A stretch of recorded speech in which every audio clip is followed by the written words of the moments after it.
Okay, so gawin na natin yung stop forward jog and reverse jog motor control. So i-wiring na po natin. So ito yung gagamitin natin, forward contactor. Then we have the reverse contactor. So ang gagamitin natin push button switch, stop forward jog, reverse jog. So ito na po ngayon. So kinabit ko na ngayon para hindi masayang yung oras natin. Ito yung stop natin, stop, then forward, push button switch, then jog, then we have the reverse, then reverse jog. So nakikita nyo ito ngayon yung stop, normal close contact. Nakakabit ngayon ako sa normally open contact ng forward, maintaining contact.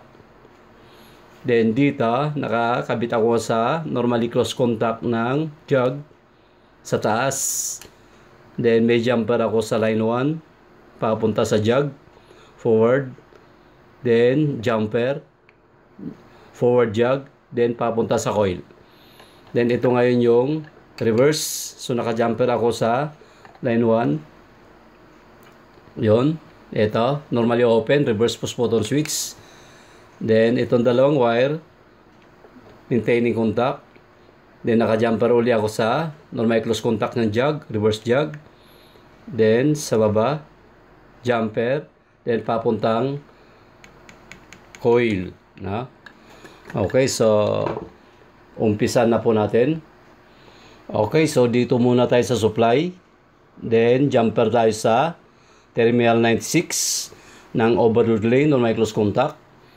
Then jumper sa terminal 97 ng overload relay, normal close contact, ay normally open contact dito sa forward contactor. So ilagay muna natin yung supply. Dito muna, line 1.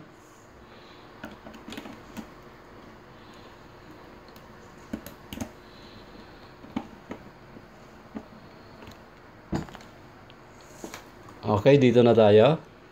Then punta tayo sa terminal 96 ng overload. Ito po yung terminal 96. Terminal 96, ito na po tayo.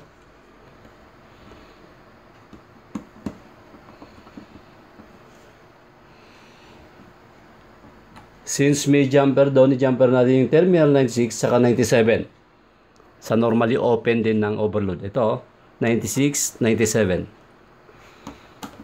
So, lagyan natin yung jumper para masupplyan yung normally open contact ng overload. Okay, tapos na tayo rito. Kabit na natin yung stop push button switch. Ito po ngayon yung stop push button switch. Kabit natin sa terminal 95. Ito yung terminal 95. Ayun. Sa stop na tayo. Terminal 95 ng overload. Doon. Ayun, ikabit natin. Then, maintaining contact, 13-14. Normally open contact ng forward. Ito. Yun, no? 13-14. 13-14. Normally open contact. Ayun. Terminal 13.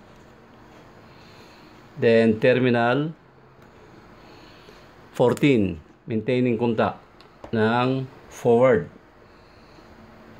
contactor. Ayun. And next, jog.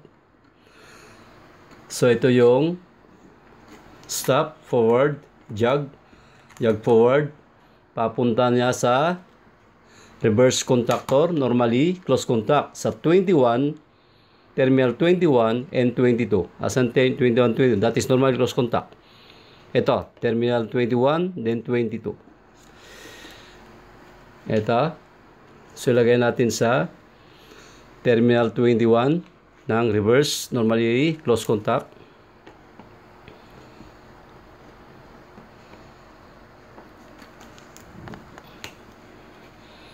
Ayun, tapos na tayo rin. Then, sa terminal 22. Ito, terminal 22 ng reverse. normal close contact ng reverse. Doon na po tayo. Papunta tayo sa A1 ng forward contactor. So nakikiraan tayo, no? Nakikiraan tayo dito sa reverse contactor. Then papunta tayo sa A1. Ayun ang A1. A1, A2. So papunta tayo sa A1.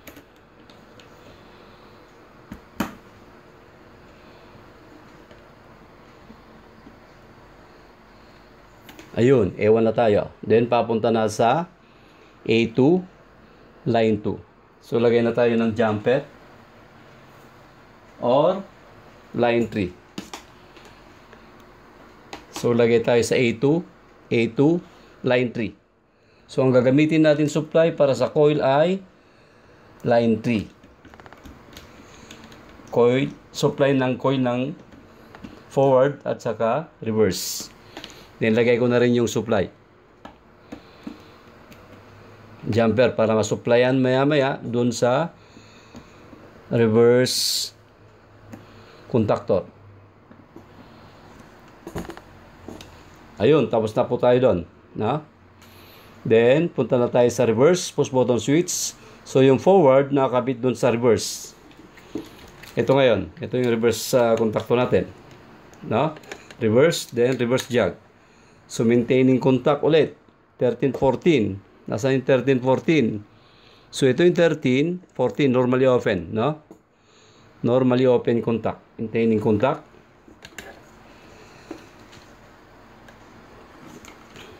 So,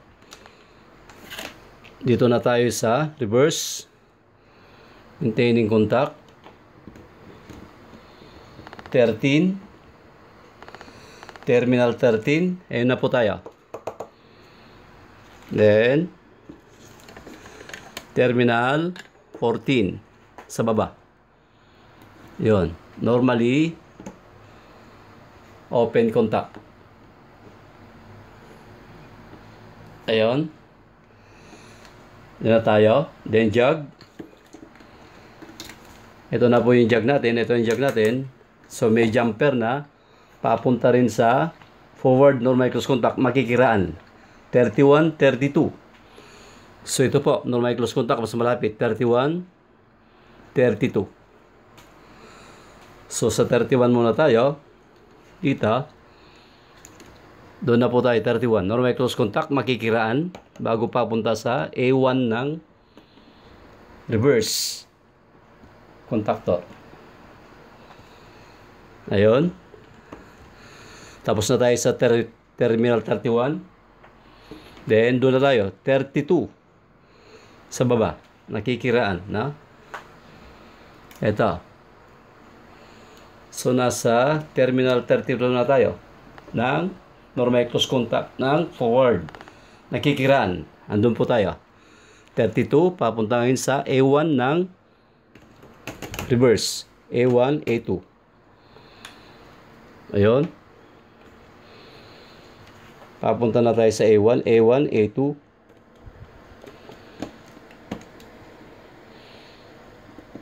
Halos matapos na tayo. Ayun. So, naikabit na natin yon.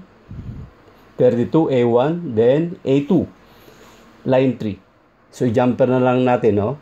A2, A2, A2 ng reverse, A2 ng forward. Ito yung A2. Ayun.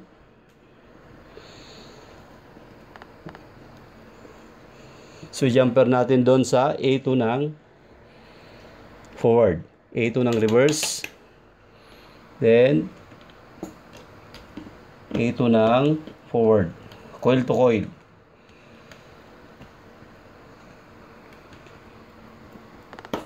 Ayun. So, halos tapos na po tayo rito. Na? Pupunta na tayo sa fault. So, dito na tayo sa fault.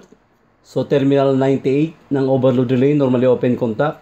Then, eto, orange pilot lamp. Nandito na tayo. Terminal 98. Ayun na po tayo. Then, papunta ngayon sa line 3. So, pwede na tayo maglagay sa A2. A2 ng reverse. Since kung konti lang dito, pwede na dito. Hindi na doon. Marami na doon.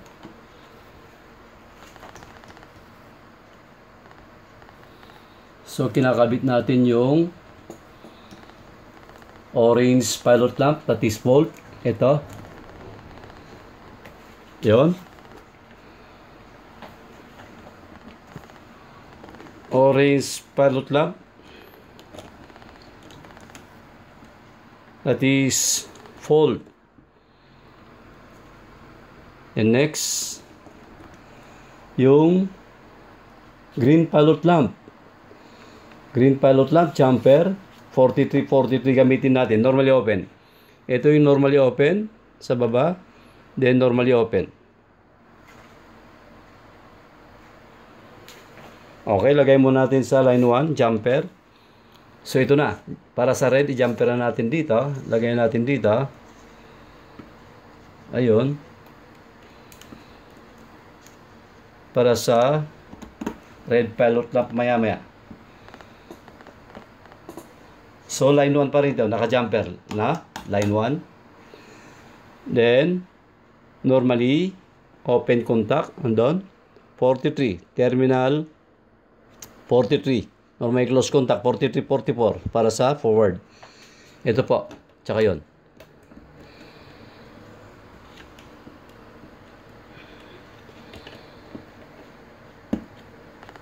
Ayun. Medyo masikip. Terminal 43.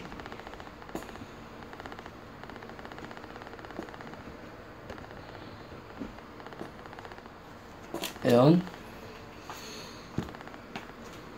So, tapos na po tayo sa forward. Yon. I-jumper natin sa 43 ng reverse. Ito. Yon. Sa baba.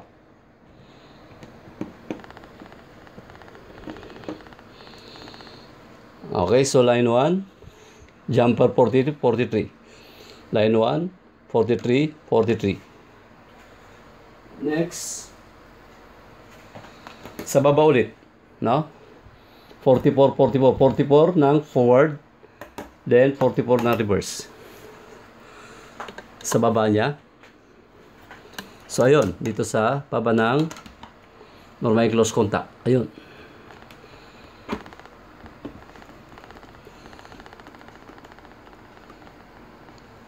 Ayun. Then, dito na tayo. Sa baba. So, lagyan na natin itong green pilot lamp. Sabay na natin. Yun.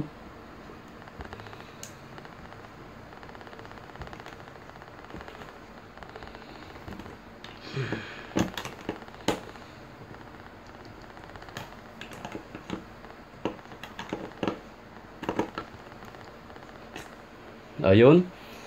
Okay, then, again, papunta ngayon sa line 2. Ganun pa rin. Dito. Pwede rin dito sa A2.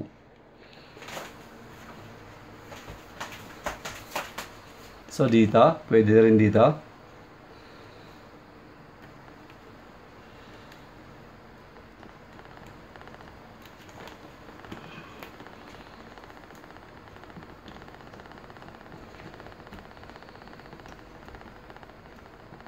Ayun.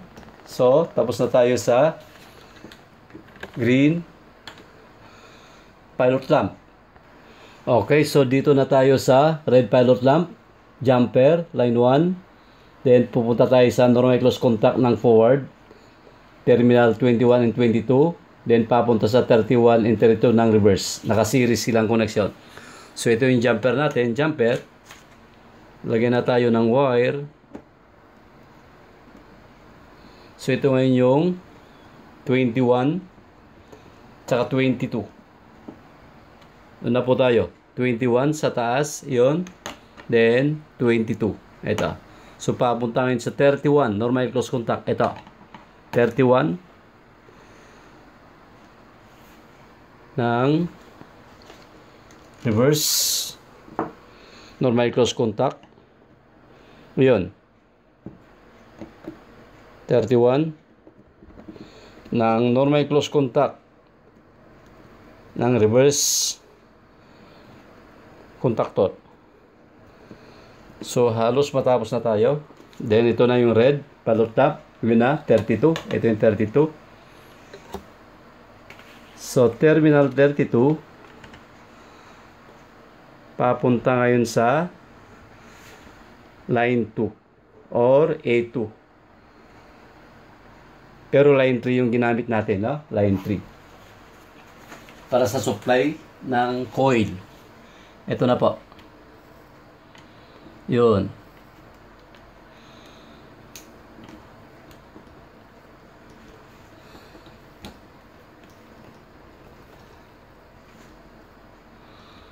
Bali yan ay terminal A2 para sa red pilot lamp.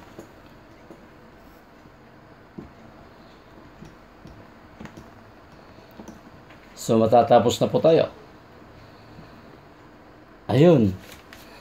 So nailagay natin yung red pilot lamp. So ilagay natin yung power circuit. Line 1 to line 1, line 2 to line 2, line 3 to line 3.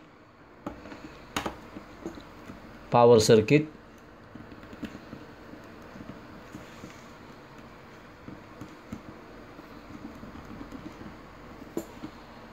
Then papunta sa line 1 ng reverse.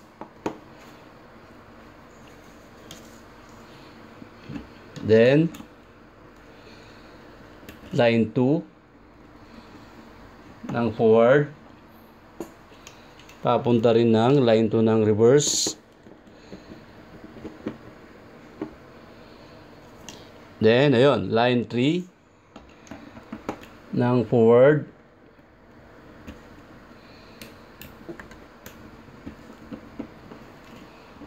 Then papunta yon sa line 3 ng reverse. So tapos na tayo sa taas para sa power circuit. Yon. Okay, lagay na rin natin yung power circuit sa baba. So papunta sa terminal 1 to line 3.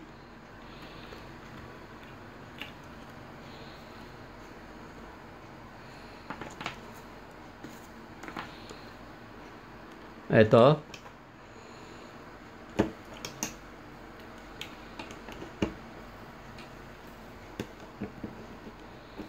Ayun. Galing tayo sa line 3. Papunta ngayon sa terminal 1. Ayun. Ha? Terminal 1. So, nabaliktad na yung supply para mag-reverse yung motor natin. Then, same. Line 2 to line 2. Line 2 to terminal 2. Ayun.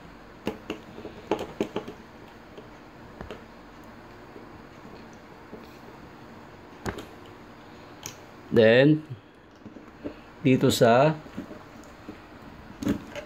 terminal 2. So, itong terminal 2, line 2 to terminal 2. Same, parehas.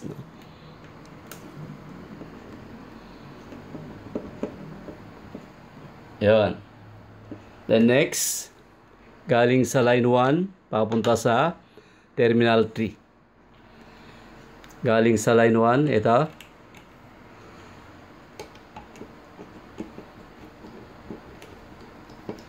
Ito yung power circuit. Galing sa line 1, then papunta sa terminal 3.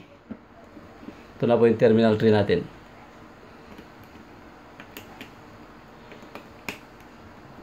Ayun.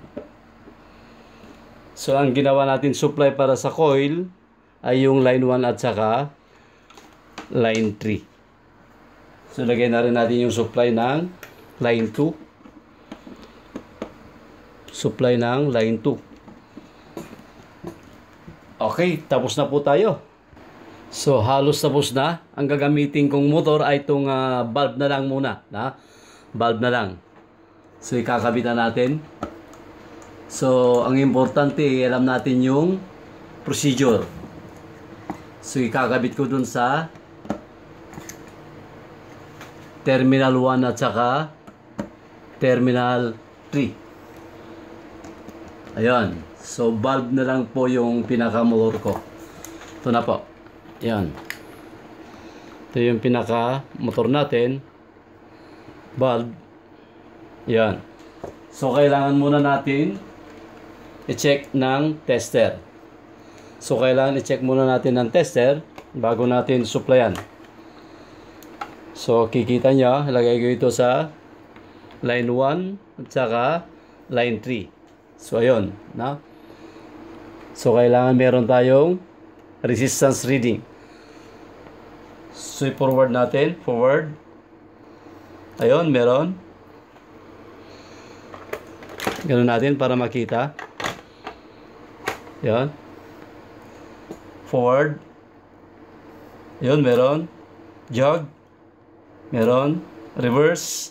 Meron. Jog. Reverse jog. Meron. Okay, so pwede na po natin supplyan. So, supplyan na po natin. Line 1. Lagyan natin yung line 1. Then, line 2, line 3.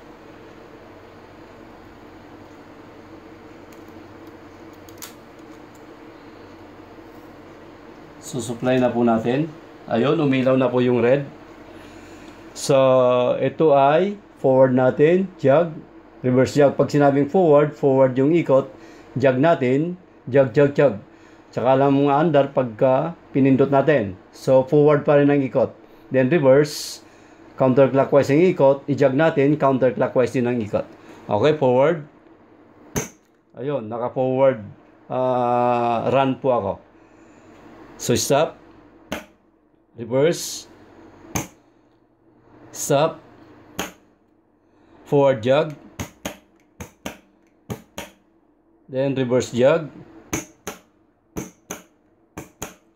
Okay, forward natin. Forward. Yun. Pwede ba natin i-reverse? Hindi pwede, na? Kasi, naka-interlock. Ayun, no? Yun, naka-interlock siya. Ayun po yung interlock niya, no? Ayun, interlock. Stop mo muna bago i-reverse. Ayun, reverse. Ayun, pwede ba natin i-forward? Hindi pwede. Kasi, naka-interlock siya, na? Hindi pwede. Stop muna natin. Ayun, forward. Forward jog. Reverse. Reverse jog. Yan, ha? Forward. Reverse, di pwede. Interlock. Stop. Reverse. Forward, di pwede. Interlock. Okay, so ayan po ang principal operation ng forward jog and reverse jog. So, pag may problema ngayon yung motor natin, trip natin, ha?